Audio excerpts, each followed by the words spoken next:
The Open Highway podcast is a production of Viking Dog Entertainment, and now you can visit the all-new Viking Dog store for access to everything that Viking Dog has to offer. Movies, books, and apparel, including motivational lines, open highway merchandise, and exclusive wolf designs that raise money for wolf rescue organizations. So visit thevikingdogstore.com today.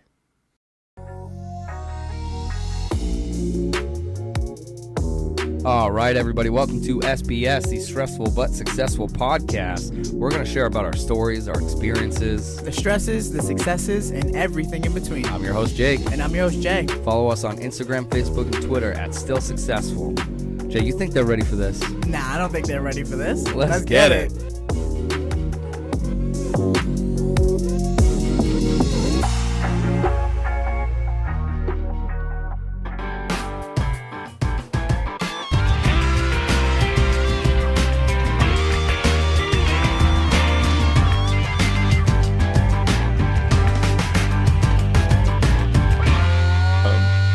So thanks for joining me, even though we had a few technical difficulties in the wonderful land of technology that we live in. So Katanna Zachry, co-author of Lone Star Speaks. So how do you get into the Kennedy assassination other than living in the state where it happened? What drew you into that? Well, I was about 11 when that happened. And my grandparents lived in Dallas, Texas at the time. My grandfather was one of those oil men that you hear people complaining about. And so, of course, we lived in El Paso, which is at the far west edge of Texas. And the minute we heard what was going on, that there had been shots fired at the motorcade, my mother called my grandmother and said, "What on earth is going on?" And my grandmother said, "The only thing I can tell you," and remember, no cell phones, landlines is all they had. This happened at 12:30, couldn't have been a worse time for reaching people. She said, "All I can tell you is the wives of these oil men are calling each other frantically saying, 'Do you know where your husband is?'" Because they had heard, how unhappy the oil men were with him. And she said, I mean, some of this was facetious because we couldn't reach them at the office. It was 12:30 and even the secretaries had gone to lunch. But she said, not all of it was facetious because we had heard how angry our husbands were with Kennedy talking about doing away with the oil depletion allowance. And she said, I think in the back of our minds, it was, oh my gosh, I hope one of them didn't go over the edge and just go down to Dealey Plaza with a rifle and shoot him. It's sad that you have to go right to that. No, exactly. But she said, that's what's going on in Dallas. That's all we know. And then she was good enough to save me all the newspapers from Dallas, Fort Worth, and the area little counties. And it was amazing, even as an 11-year-old, to watch the story change.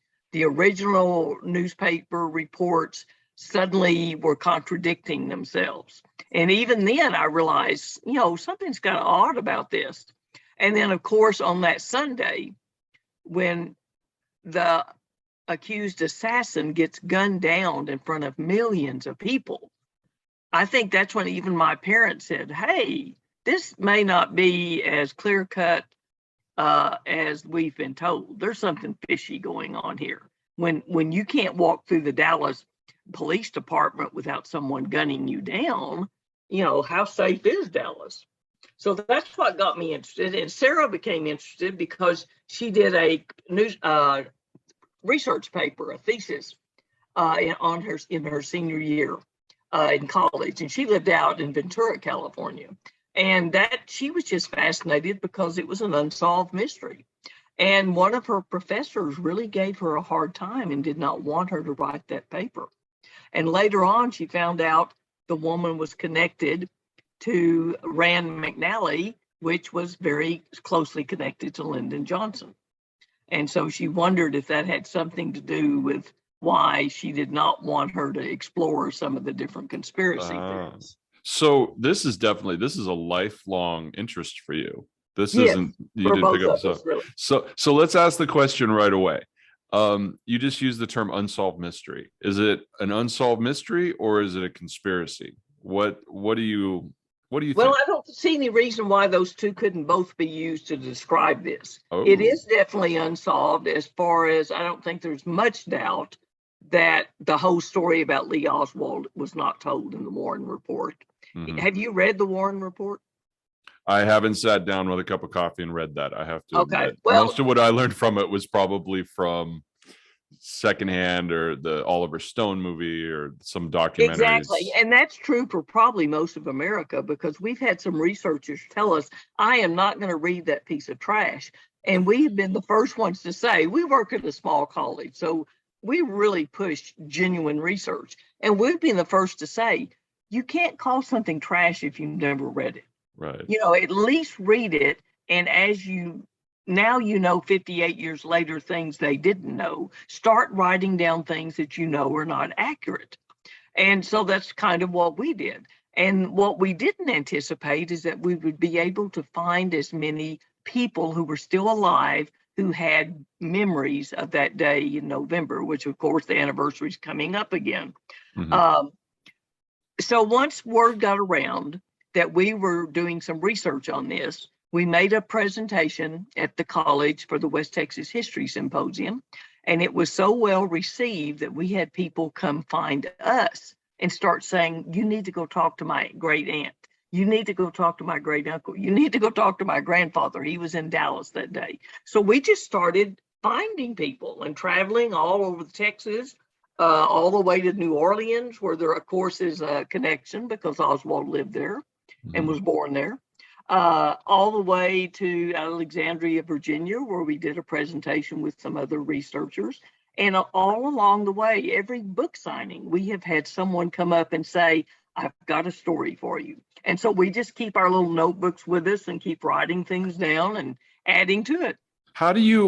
So when people come up to you and they say, well, I have a story, I have a connection, I have a thread, how do you figure out as a researcher what's real and what's, especially after this amount of time, is maybe folklore or, well, I seem to remember it happening this way? How do you tell the difference? Very, very good question. And as people who work in a college, this is what I always taught in my English classes. You have to verify. Now, I grant you, there may be a few, and we had some, who said, two of them, in fact, said, you will not find my name in any published documents. And so when I asked one gentleman, I said, why not? And he said, because I was in the Navy at the time. I was part of the Bay of Pigs. I worked with the U.S. Marshals. I was in Dealey Plaza when Kennedy was killed. He said, the reason you're not going to find my real name is because I made an agreement with the government after I did some things for them, that they would erase every single term that ever referred to me. He made an agreement, or they took care of it? Well, people don't usually make agreements with the government. Usually the government tells them. They do if you do what they want done. Ah. In fact, you'll be surprised how many people will say, my name was erased even from military records. And at times, military men will be the first to say, I ended up having problems getting my benefits because at the time, all I wanted was my name erased. Yeah. And then I realized I can't get my benefits. So that caused a problem for some of them. Yeah. So we check, we verify, we look for documents where this person might have been mentioned. And then occasionally other people will inadvertently verify a story they knew nothing about. And I'll give you an example. We talked to a gentleman who had been a teenager in Dallas that day.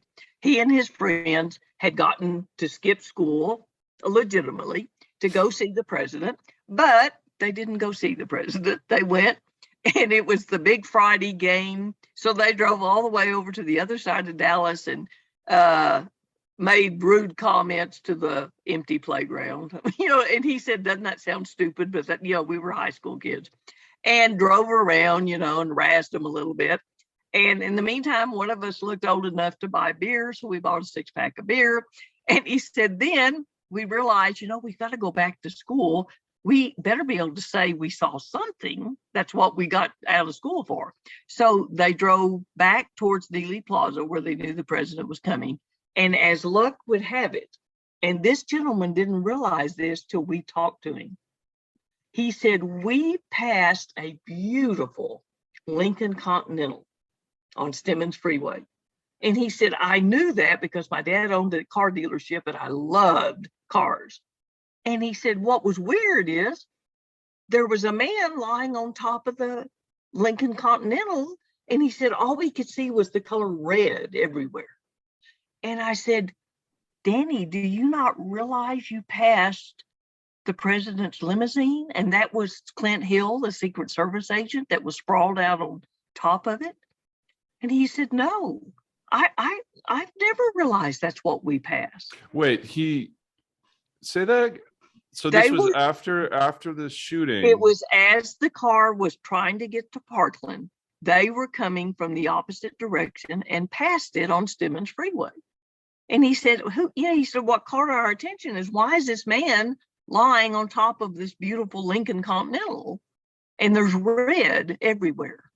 And he said, it never, until you brought this up to me, he said, it never dawned on me that's what we were seeing. But then to verify that, he could have made that whole story up. How would we know? Yeah, I have to admit, like, hearing it, that sounds odd. Well, and he seemed so shocked when I told him who he had seen, because he said it never dawned on us that's what we had seen. He said, I didn't keep up with the news. I was a high school senior. But later, one of our other witnesses, the one that had said he was with the U.S. Marshals and was on what they called an intervention team, trying to prevent this from happening.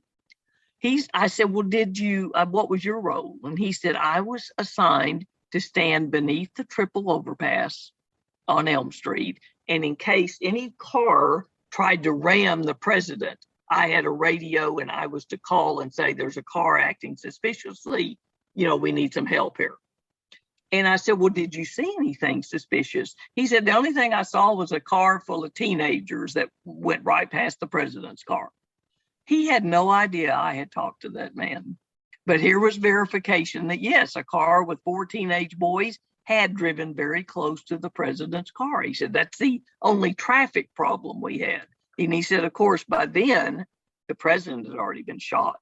That wasn't our concern. We didn't think a car would be driving into him at that point, but we didn't know.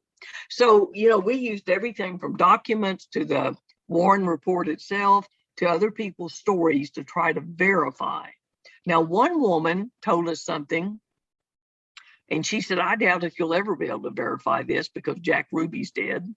She said, I knew Jack Ruby very well. And I said, well, were you one of his dancers? And she said, oh, no. She said, I was hardly ever in the carousel. She said, my father was a Dallas police officer. And she said, I was married and had 3 children. And so she said, I do not want you to use my real name. My children know nothing about this.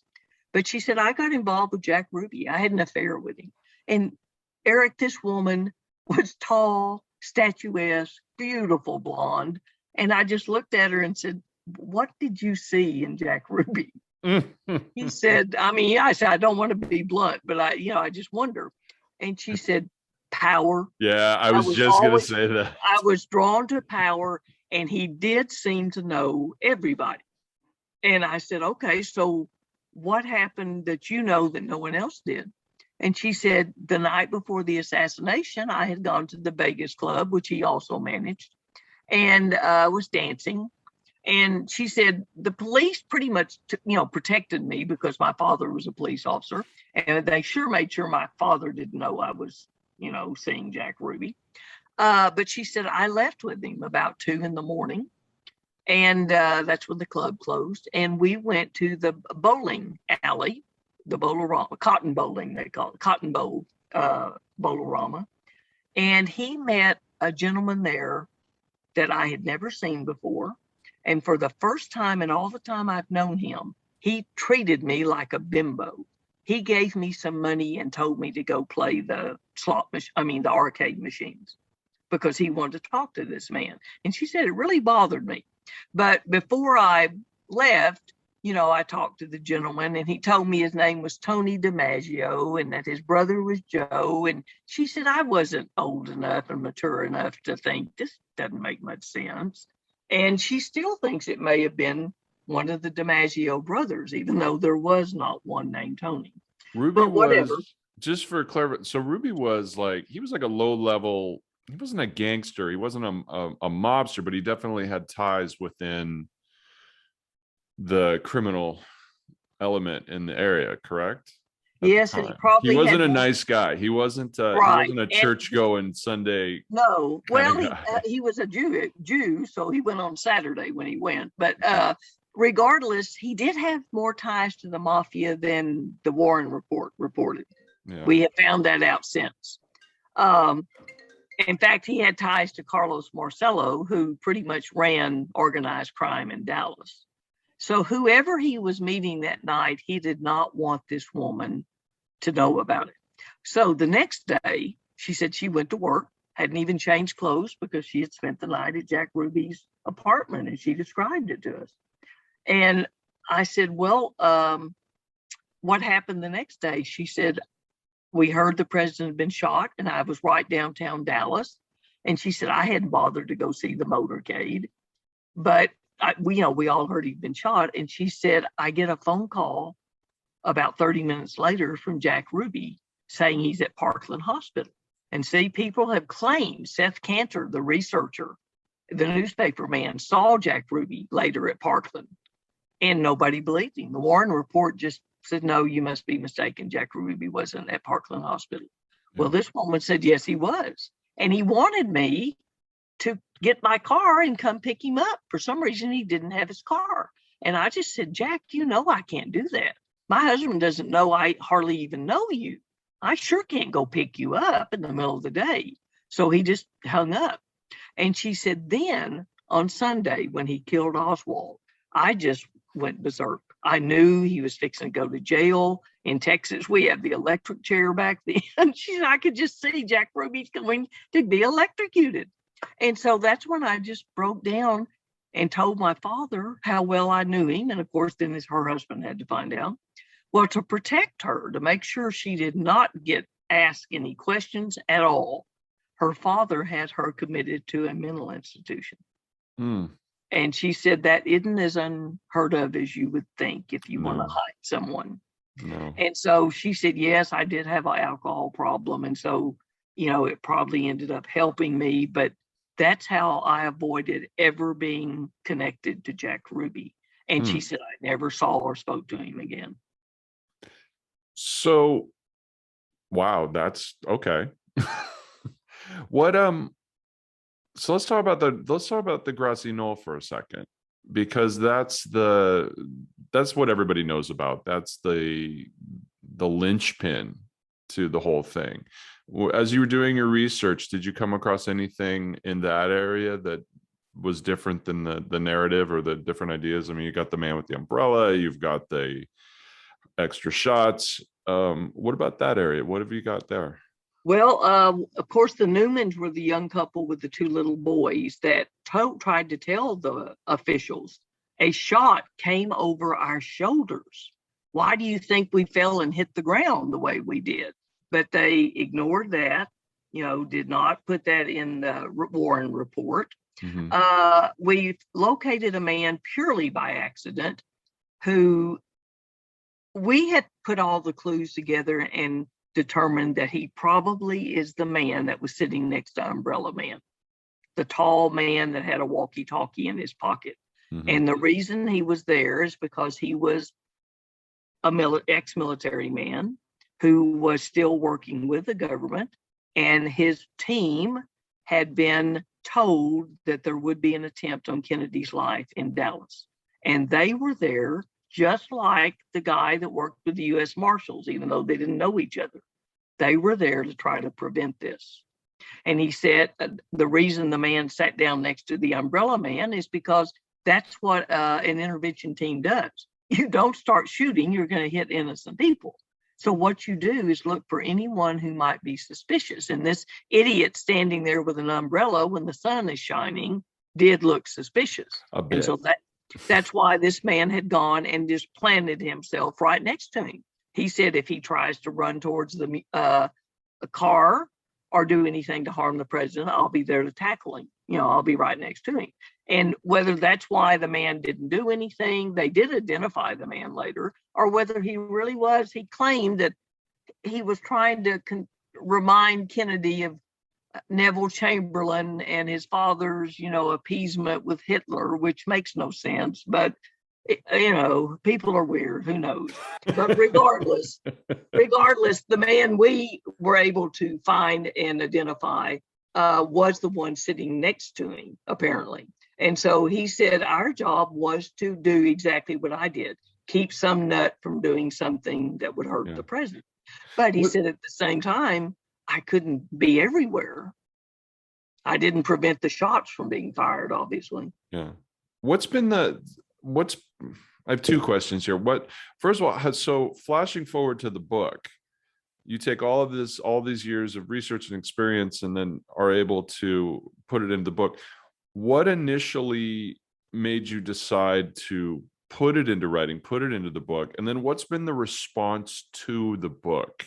Not the critical response, but do people pick it apart? Did they say did they disagree with it? Are they supportive of it? What's been the general, the research response to it? Well, the way the book came about is that once we made the presentation to the West Texas History Symposium, people were so supportive and said, you have so many fascinating stories. Why don't you collect some more and make a book out of this? Because we found people who that most people had never heard of.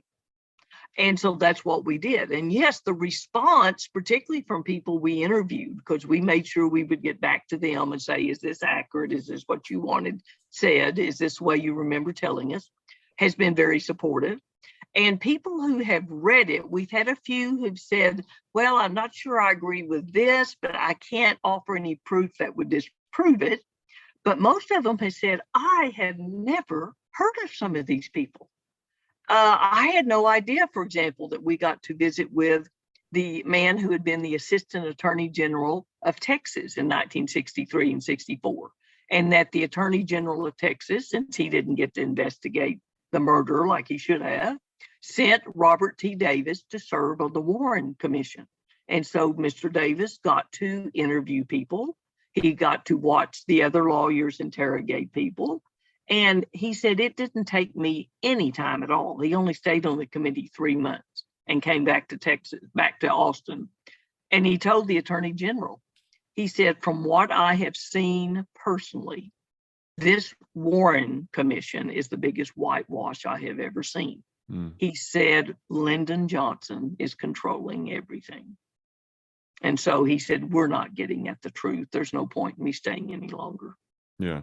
So that tells you world when somebody who saw things from the inside, saw this happening. Now, most of the people that have read the book have said that's exactly right. That's exactly what we have heard, is that you cannot believe most of what's in the Warren report. But like we said, you can't argue with it till you read it. So we've read it several times. We're lucky that I used to volunteer we have a presidential museum in Odessa, Texas. It's the only one in the world that's devoted to all of the presidents, not just a certain one. And they have the 26 volumes that accompany the Warren report. Those things are full of a combination of ridiculous little things that you wouldn't want to know in the meantime. But they also have little documents that tell you that may not be what the document in the Warren report actually said. Yeah. So we found all sorts of interesting clues in those 26 volumes, and we're lucky that they were there and we could use them free because they're quite expensive if you want to try to find them and buy them. What do you think about the continuing the documents that are supposedly to be released, and then they keep getting pushed back and pushed back and pushed back? Recently there was another one, and do you think there's a reason for that, or do you think it just, what was it, COVID was another excuse for them not being released? Or what do you think? Sarah and I were part of a group of researchers and attorneys headed by Lawrence Schnapp from New York, who actually petitioned and got a legal document showing the president that legally you are required to release these. This is not just a wishful thinking on the part of the American people. All right, there's no way you can argue with COVID. Now, do I think that's the real reason? Absolutely not. And I also don't think, and neither does Sarah, that this is a matter of national security. I think it's a matter of national credibility. I don't think our government wants to lose what little credibility it has left by revealing all of these documents. Now, stop and think about it. They've revealed thousands, and yes, there have been some very interesting things in there, even though so many of them were redacted that you could barely read anything.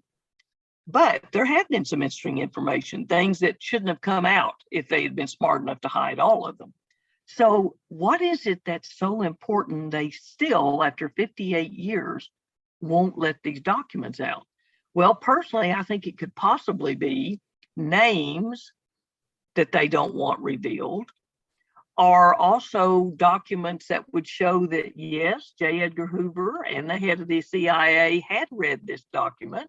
They did know what was going on, and they've lied to us and said they didn't. Do you think there's sort of a shelf life? And when I say that, I mean, if they get far enough away from it that a new generation of Americans or younger Americans will just sort of go, that's ancient history. We live in a different world now. I do, because my own children will say, Mother, I'm interested in this, but not as interested as you are. And they don't know the names. When there's certain names that I see on the document, I went, oh, I know who that was. He was the third in command of the FBI. They would not know that. Yes, right. You get one more generation, and this is lost to history. So do you feel sort of, oh, how can I put this, responsibility as kind of a torchbearer for it in a bit, that you need to get that out? I think all genuine researchers and historians feel that way, or if they don't, they should, because it's like we're still finding out more information about the Lincoln assassination. We're still finding out more about the Titanic sinking, about Amelia Earhart's disappearance. You know, history shouldn't die just because, as some people will say, that was before my time. Mm-hmm. And I did have one woman say that, oh, the Kennedy assassination was before my time. And I said, ma'am, most of history was before your time. but you don't want to just pretend it didn't happen. Yeah. And she said, oh, I hadn't thought of it that way. You know, so yeah, there are some that, you know, if it didn't happen 10 years ago, they don't want to know about it. But most people are still fascinated by unsolved mysteries, if nothing else. Have you always been fascinated by unsolved mysteries, or is yes, it just I always this have. I think I've read everything from Agatha Christie to now Dean Koontz and even Stephen King. And I read his 11/22/63. Fascinating theory, but of course, you know, not possible, but interesting theory. What I was more interested in was the little blurb he put in the book saying that his wife didn't agree with him that Oswald had killed the president. So apparently in their family, there's still a big argument as there is in most families. Do you have arguments in your family? Well, my husband is very interested in history, and he didn't know any of this until he read our book. And so now I'll hear him telling people, did you know there was more than one man using the name Lee Harvey Oswald? And his friends will say, no, I didn't have any idea. And they'll read the book and say, my gosh, why didn't someone tell us this? And I said, why would they? Why are they going to tell you that there were at least 3 men using the name Oswald? Well, someone did tell him. You wrote the book. I know, but I mean, they meant, why didn't they tell us at the time? Right. And that's the question. Why did they cover up so much if it was a simple case of murder, as one author called it? Yeah. It couldn't have been a simple case of murder, or we wouldn't have all these documents that are still being hidden.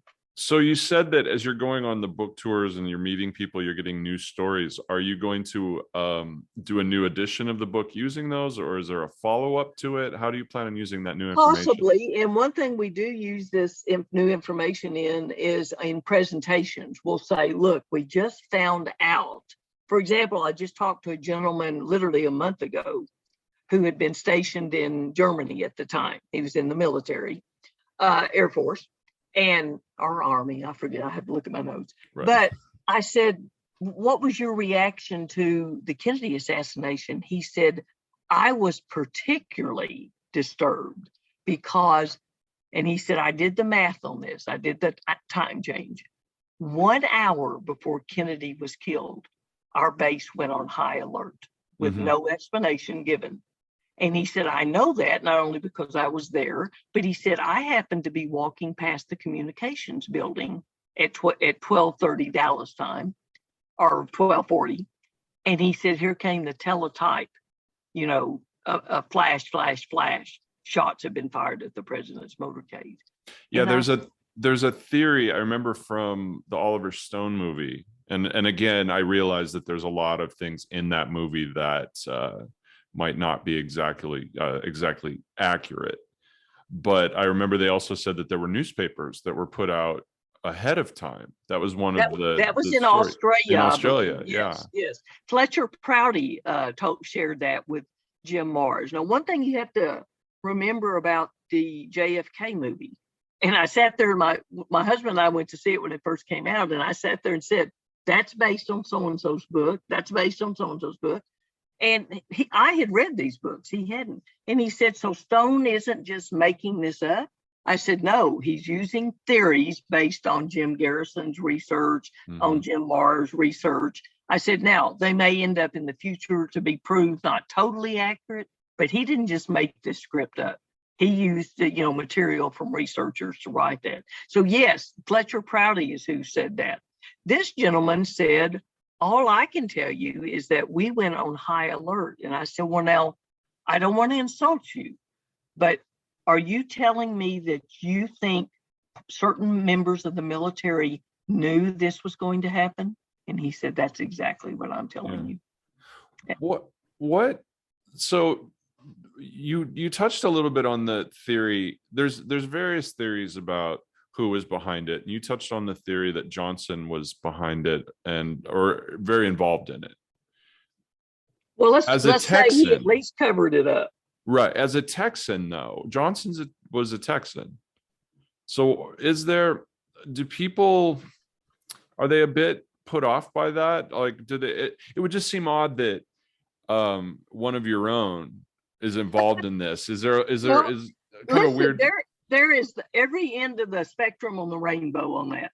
When we were talking to Robert T. Davis, the former Attorney General, we met him in Austin and we met him at La Madeleine's, and we had no idea what he was going to tell us, but he was so rabid against Lyndon Johnson.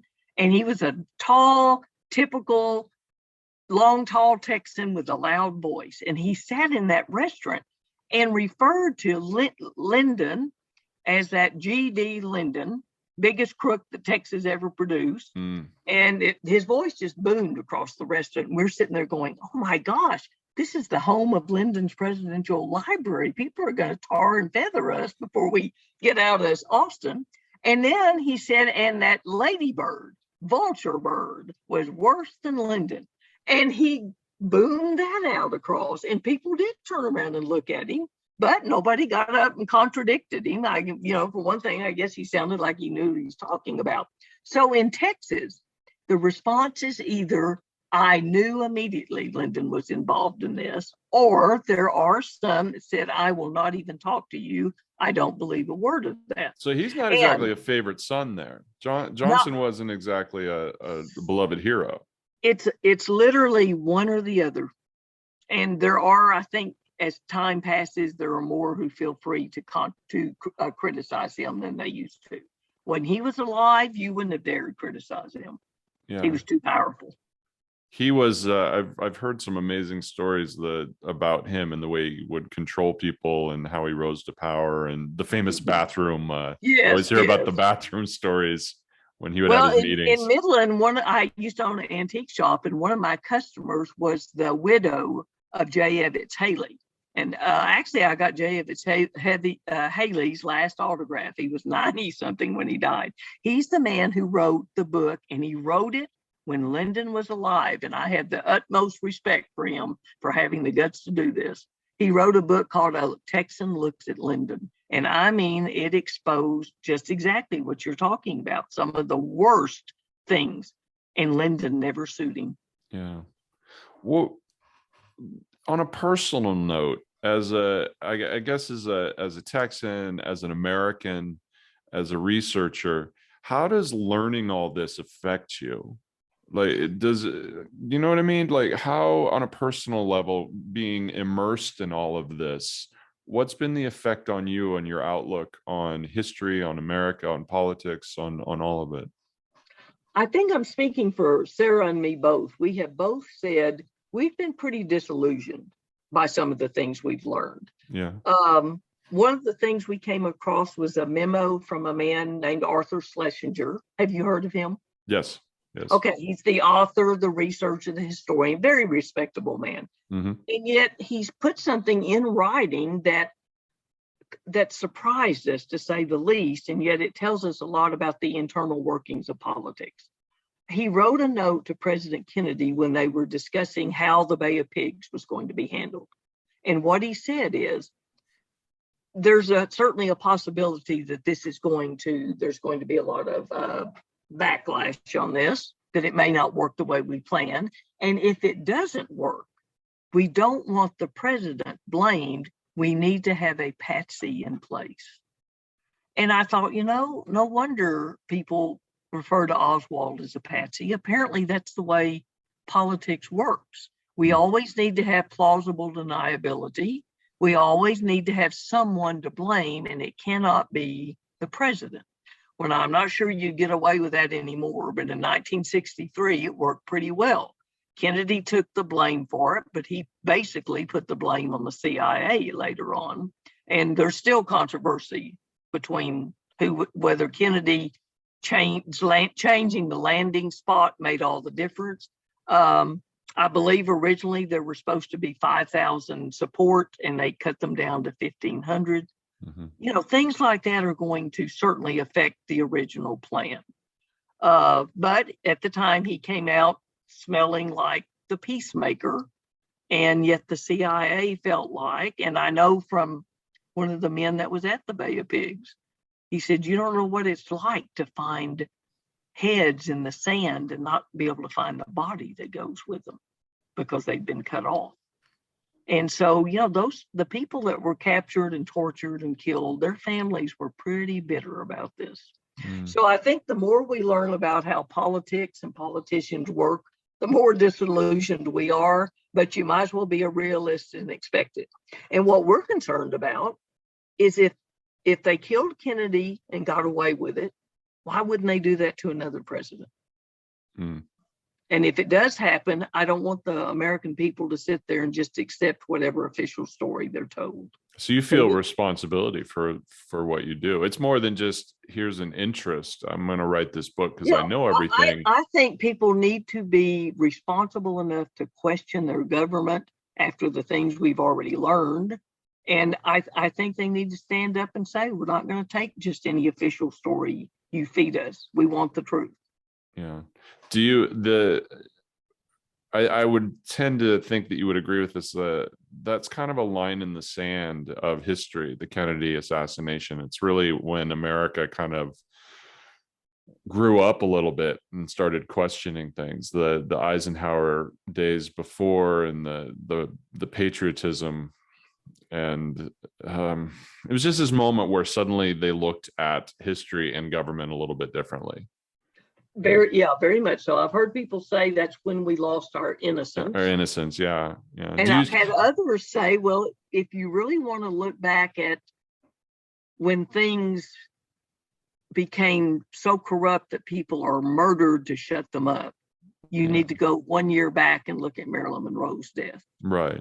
But you don't think that was involved. It's not like it suddenly started happening, though. I agree. It's always happened. It's just we paid attention. Yeah, exactly. It was covered up so well that we didn't know. And some people still don't want to know, let's be honest. Yeah. They'd rather be like ostriches and put their heads in the sand and think everything's wonderful. Do you vote? Or are you so disillusioned you're just like, no, if you don't vote, you've wasted all the suffragette movement that women had to go through to get the vote. And I'll tell some of my female students that if you don't, but I also say, if you're not going to at least be familiar with the issues that are on the ballot, don't go and just vote because this is what my friend told me to vote. Be familiar with the issues and vote the way your conscience tells you to. So have you and you teach where? I teach at Midland College. Midland Now College. I'm working in the language hub, but I used to be an adjunct English teacher there. It's I have to point out something, since it's an audio podcast, people can't see this, but it's been kind of an interesting experience to talk to you, especially because of the subject matter, because what I'm seeing is almost like when you see one of those interviews on TV and they phase out the person's face, and I can see your head move. Like you're the member of the mafia. Yeah, it's made it very interesting to talk to you. Well, that can work out pretty well.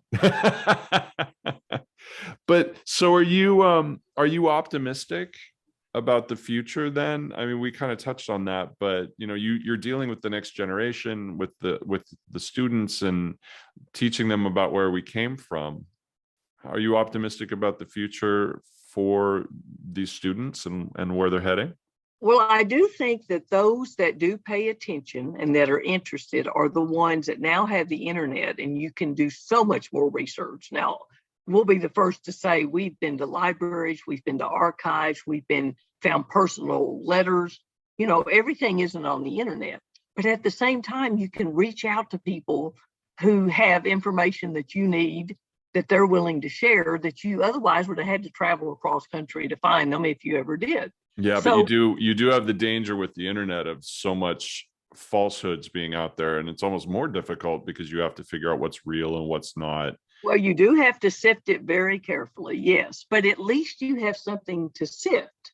At one time, I'm old enough to remember when we had to do all of our research by hand.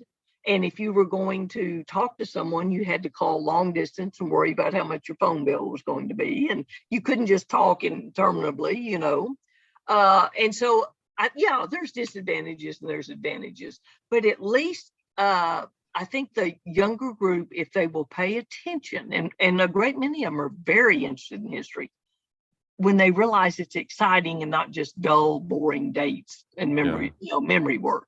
That these are people and they were very human. And when you talk about it, they'll say, well, President Kennedy, I heard he had all these affairs. I went, yes, apparently he did. He was a human being and he made some mistakes. But nevertheless, you have to ask yourself, did he deserve to be murdered, when we can get rid of a president by simply voting him out of office? Well, there's something very sexy about that. There's something very sexy about the Kennedy, Camelot and the affairs and the way it ended. And it's almost like a Hollywood movie just because of all of the different pieces of it. So I would think that would be attractive to get people into it to at least some learn. of them. Now, some are a little disillusioned when they find out how human he was. And some are so sick of some of the politics, the political corruption, that, like I said, they don't want to hear any more of it. But like we'll say, how do you clean up corruption if you don't recognize it's there and admit it's there? Yeah. Do you get into that in the book? Do you get into or you just concentrate on the assassination, or do you do a little background on him? Yeah, we do some background because you had to explain to people who don't know much about the 1960s and the Kennedy period what the family was like and things of that nature. That we had to do some background. Yeah, because at the end we do talk about that no matter how disillusioned you are, the question is, do we want our presidents removed violently? And don't even the worst of them have something they contributed that we want to remember also, as well as some of the things we don't like? Right. And there's some things that come out even beyond, Marilyn Monroe and all of that. I mean, you start getting into Joe and you get into Dr. Feelgood and you get into, there's some things about Kennedy that are really out there that, there's even, I read recently, recently I was reading something about, now there's accusations that he didn't really write Profiles in Courage, that was all, that was a ghostwriter, and that's basically what got him into the public spotlight, and so many things. He did have Ted Sorensen help him with that. I think Kennedy did a lot of the research. He liked research. Yeah. Sorensen probably did the actual writing. Yeah. Or lots of it anyway. Yeah, that's what I mean. One of the points that we make in the book is The reason it was easy to cover this murder up is because there were so many secrets that the Kennedy family did not want revealed, that they aided and abetted to a certain extent themselves. Yeah. Because if they had opened up the whole investigation, things about the Bay of Pigs, things about Kennedy's personal life, his medical problems, things like that would have had to come out. And in order to keep that from happening, they just said, we agree with the Warren report. When you do, now that you've started doing readings and appearances again, right? You had mentioned that. Yes. So you mentioned that some people come up and they're like, "Oh, I have here this piece of information." Do people? I'm sure you do like a Q&A at the end of your reading, and you talk to the crowd. What's the feedback immediately? Not that people go, "I have a little piece, a morsel of thing I want to share with you," but back and forth. What's the immediate reaction when you start talking to people about the subject?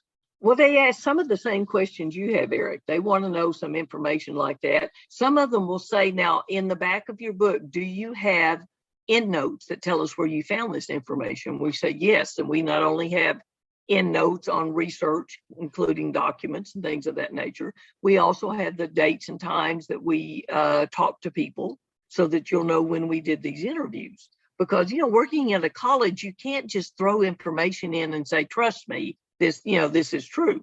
Yeah. You have to at least say, if you want to check on this yourself, this is where you go. And so I think that makes people made us more credible.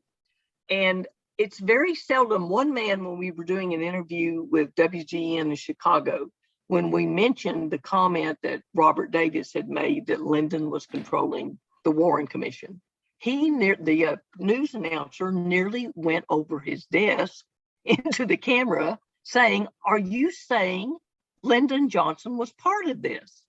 And we both said, "We're telling you what a man who served on the Warren Commission said. Lyndon Johnson is controlling the Warren Commission. Draw your own conclusion on that." Now, there are other authors like Phil Nelson and Barb McKellen who had done research on nothing but Lyndon Johnson's possible involvement. And they have come up with a great deal of information that would make you think. One of the most interesting documents, it actually was a news story that columnist Jack Anderson ran, and it did get run, even though it was dated November 23rd, saying that Bobby Baker was involved with the Quorum Club, that all of it was not a cut. I mean, it was not just a simple club for the senators to go to. It had prostitutes brought in, things of this nature. And one of the comments he made is, if they keep investigating Bobby Baker, it's going to lead to Vice President Lyndon Johnson. And he put that in print. You can pull up the document and read it. So that's one of the reasons why people have felt like Lyndon Johnson was desperate to either get out of the vice presidency without being in trouble and embarrassed and possibly in jail, or into the White House. So I want to be clear on one thing. In the book, do you, like you just said, when you spoke to the anchor from WGN, which is funny because I used to work for the Tribune, so I know exactly where the guy was when he did that. I literally worked across the building from him. So when you say the way you presented it, where you say, this is what we're reading to you, this is what the information that we have in the book, are you laying it all out and saying, draw your own conclusions? Or at the end of the book, do you pull it all together and go, here is our theory? Well, we do have theories, and we do ask questions all the way through, which are very leading questions. Why would this have been done if so-and-so? Why did so-and-so make this comment if he had not known about it? But it's not a case solved situation. You're not at the end be like, we figured it out. Here's exactly what it is. Yeah, I think what conclusion we came to was that this certainly wasn't a one-man job. Okay. That there were numerous groups of people involved. Somebody had to plan it. Somebody had to finance it. Someone had to implement it, and someone had to cover it up. And you, in a conspiracy like that, you don't want those groups to even know each other. That's called plausible deniability. Mm-hmm. So if you give money to a certain group and a person you really are very unhappy with gets killed, well, hey, everyone's happy in those groups, but nobody has to be able to swear to something. Have you ever gotten pushback in a way from some of these sources or the information that you've come across? Has there ever been a time where somebody said you shouldn't be poking into that, or is that kind of all we've gotten far enough? Yes, we had a former CIA agent who listened to, and he told us he was, who listened to, if there is such a thing as former CIA agent, who was listening to a presentation, and he came up afterwards and said, there's not a word of truth in your book. And I said, oh, have you read it? Well, no. And I said, then how do you know it's not true? Well, I'm just telling you it's not true. And he walked out.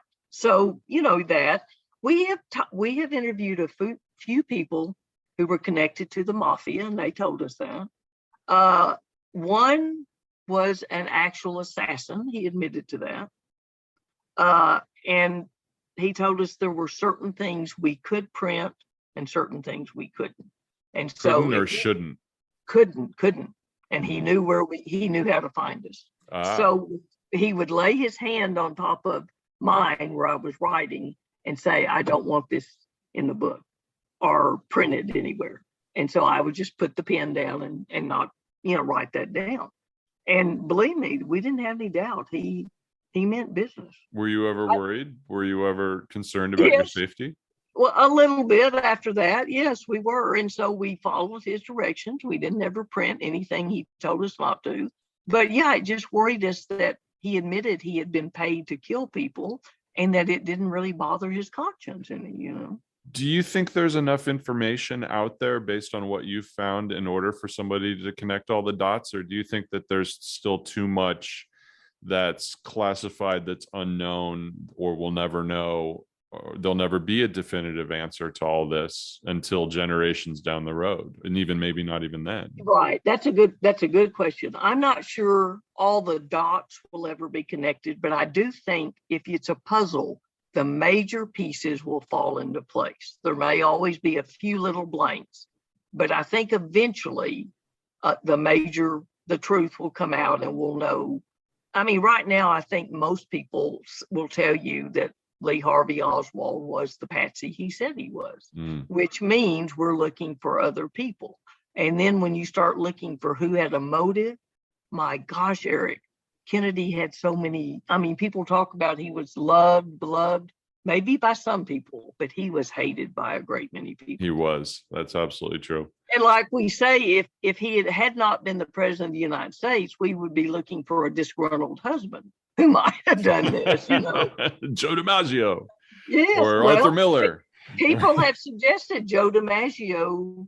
I mean, he was a little connected to the mob. That he certainly didn't shed any tears when either Kennedy was killed. So I guess I'll wrap this up. So what's your feeling on, we talked about it a little bit earlier about they keep pushing the documents down the road. What would be your advice, or what would you say to people who stop caring about that?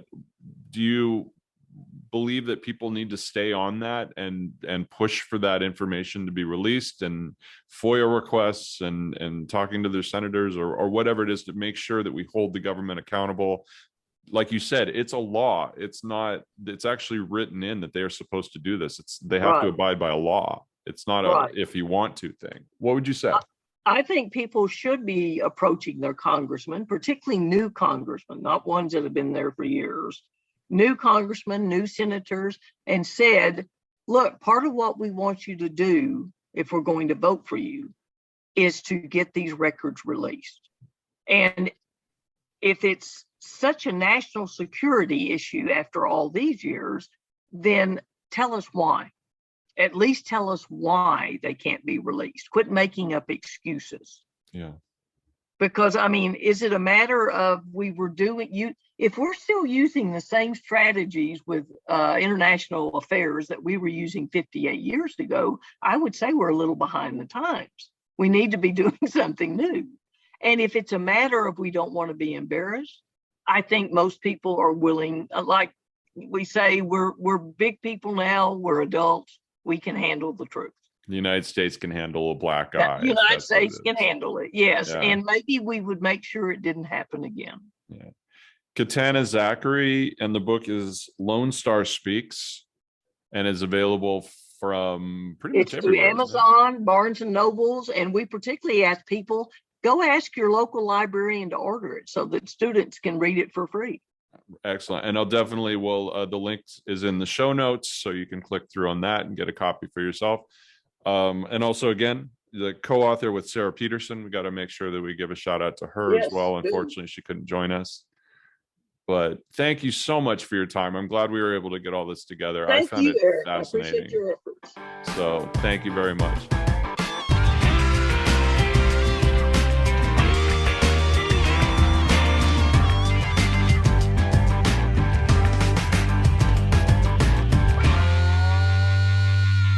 Support comes from the History's Train Wrecks podcast that focuses on stories like a temper tantrum that changed history, the president who promised not to run again and regretted it for the rest of his life, the World War II general who lost his pants on a secret mission in enemy territory. The History's Train Wrecks podcast, available now. For the highways of America, which for so many years were an assortment of as many designs and pavements as there were states, are now becoming one big road that can take you anywhere faster, safer, and more directly than ever before. What is this big road? Where is it going? How much has been built? How much is yet to come? These are questions we ask. Certainly traveling the entire system would be a memorable experience, but few of us have the time for such a trip.